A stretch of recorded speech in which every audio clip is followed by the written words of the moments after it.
Football is a beautiful nightmare. Chapter 1. The shrill whistle echoed through the indoor arena where the indoor stadium was 22 meters long times 14 meters wide and the goal post were 2 meters high times 3 meters wide.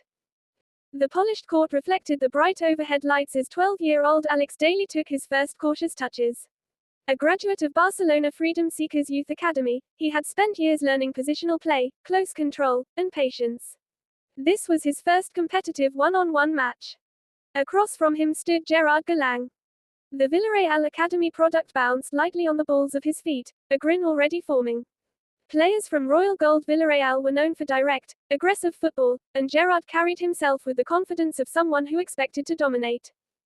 Behind each player stood a goalkeeper, instructed only to make saves and gently pass possession back to their teammate. The duel began. Within the opening 20 seconds, Gerard revealed the difference between training and execution. Alex stepped forward to press. Gerard simply rolled the ball under his sole, dragged it backward, and shifted his hips to the right. Alex reacted to the body movement. Instead of taking the ball right, Gerard flicked it left with the outside of his foot and accelerated around him. Alex spun around, already chasing. Every time Alex managed to get close, Gerard used his body like a shield. He widened his stance, kept his shoulder between Alex and the ball, and constantly changed direction with tiny touches. Rather than sprinting recklessly, he slowed the tempo whenever Alex lunged, forcing him to overcommit before exploding into the open space. Alex wasn't being embarrassed by flashy tricks. He was being controlled. Psychologically, that was even worse. Every failed tackle made Alex hesitate a fraction longer before attempting the next one, while every successful escape reinforced Gerard's confidence. One player was beginning to doubt his instincts, the other was beginning to trust them absolutely.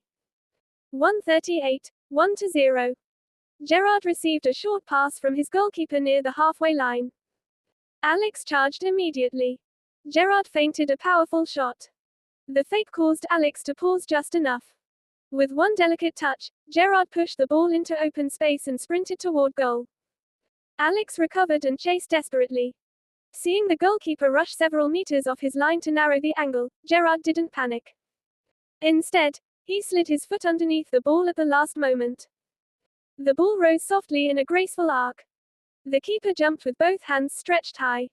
But the chip floated just beyond his fingertips before dropping under the crossbar. Goal. 1-0.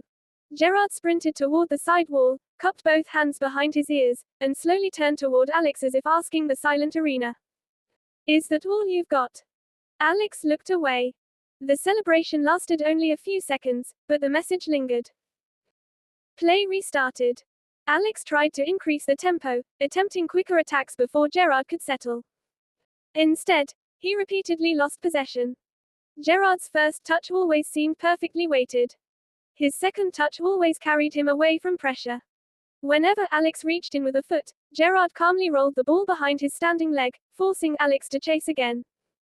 The game was becoming exhausting, not physically, but mentally. Alex began rushing decisions. 4-11, 2-0. Another pass rolled out from Gerard's goalkeeper. This time Gerard invited Alex closer. He slowed almost to a stop. Alex believed he'd finally trapped him. As Alex stepped in, Gerard nudged the ball forward with the inside of his right foot at the exact instant Alex widened his stance to block the path. The ball slipped perfectly through the gap between Alex's legs. A nutmeg. Before Alex could even turn around, Gerard darted past him on the outside, collecting the ball on the other side. Alex stumbled as he spun to recover. Only the goalkeeper remained. The keeper rushed forward. Just before contact, Gerard planted his left foot. Using the sole of his right foot, he dragged the ball slightly across his body while simultaneously pivoting on his planted foot. His momentum carried him into a complete 360-degree spin. Throughout the turn, he kept the ball glued close with subtle touches from the sole of his boot. The rotation caused the charging goalkeeper to commit in the wrong direction. By the time Gerard completed the spin, the keeper had slid harmlessly past him.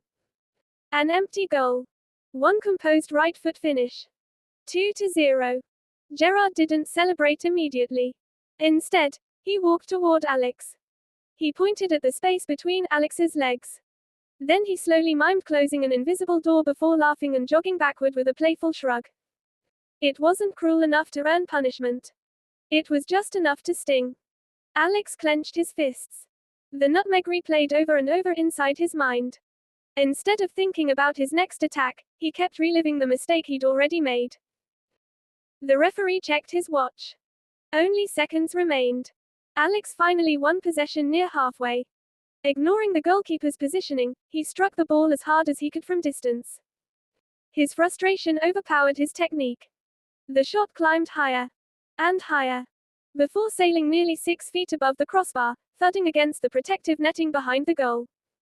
The sound echoed around the arena. The referee immediately blew for halftime. Alex bent forward with his hands on his knees, breathing heavily. Across the court, Gerard calmly walked back to his half, looking relaxed, almost amused. 5 minutes remained.